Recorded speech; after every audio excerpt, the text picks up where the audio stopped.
Well, we've been thinking about Batman Arkham Knight for a long time, so looking back to the end of Arkham City, we were thinking about what we were doing next. So conceptually, from a narrative perspective, we've been thinking about this game for a long time, but it really wasn't until we finished Batman Arkham City that the whole team could commit to developing the Batmobile and bringing it to life.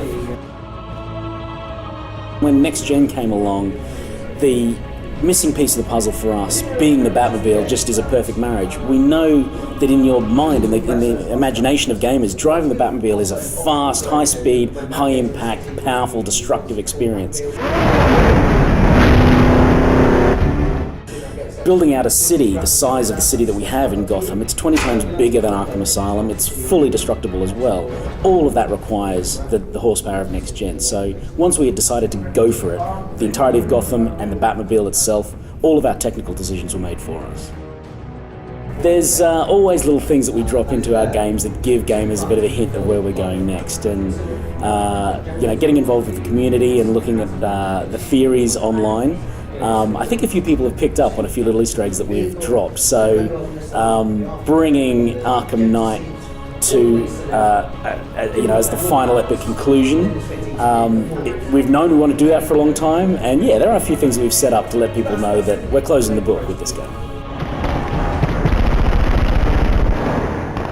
I can't say too much about the Arkham Knight as a character. Obviously, his name is the same as the name of the game. He's a significant character in the experience.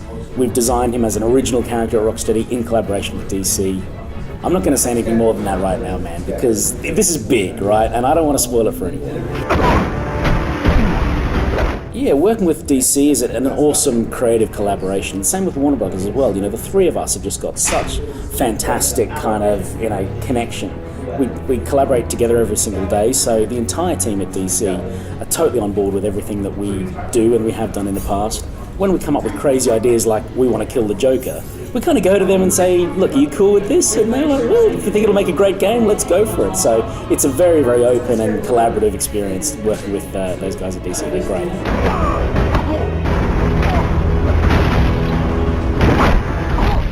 Batman Arkham Knight, it's not just the biggest game we've ever made, it's certainly the most emotional game we've ever written. So we really wanted to not just sort of analyse Batman as a hero, but really get into what he's like as a man, and the connections that he has personally with characters like Commissioner Gordon and Barbara Gordon and Oracle.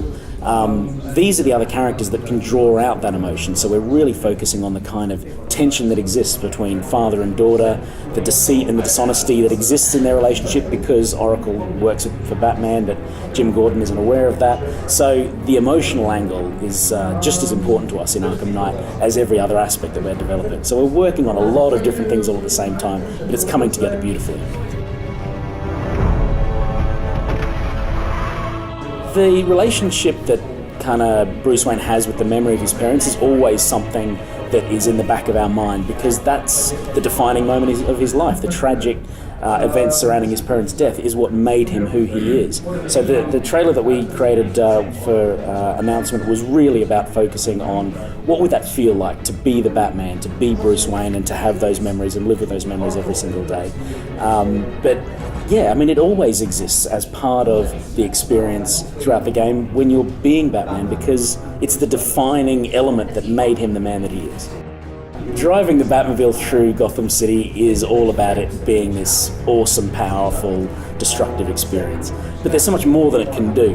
So being able to go down into these Riddler caves, taking on Riddler in this sort of intellectual kind of racetrack style of challenge, isn't just about a physical match, and Riddler's not about physically challenging Batman, it's about this intellectual battlefield that they have going on.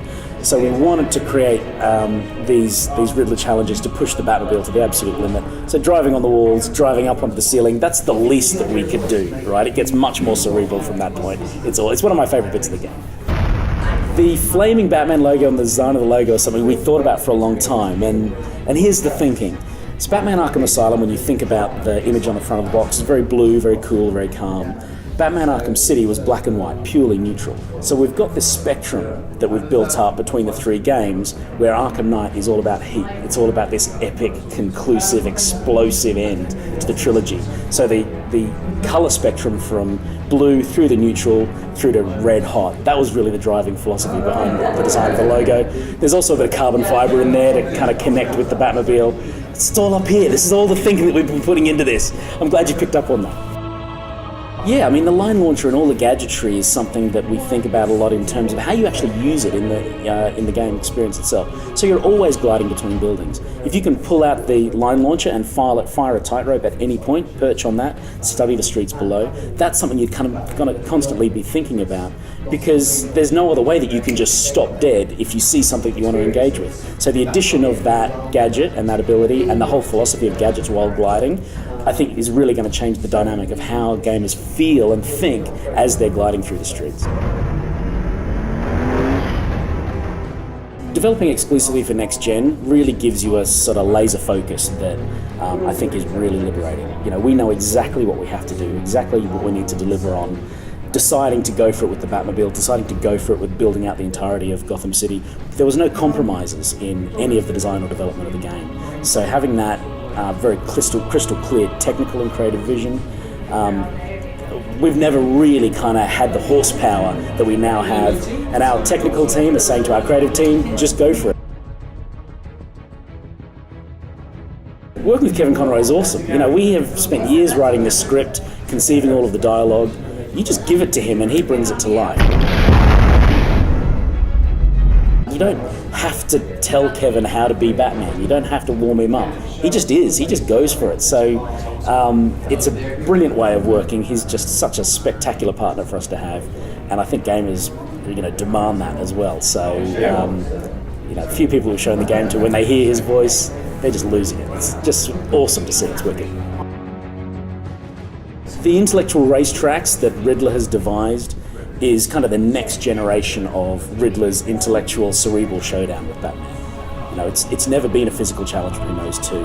Riddler has devised these racetracks and these other kind of Riddler caves in order to push the Batmobile to the absolute limit, because he understands the connection between Batman and the Batmobile. If he can break the Batmobile, then he's got a much better chance of breaking Batman himself. So that's what they're all about, intellectual racetracks. Never seen that before.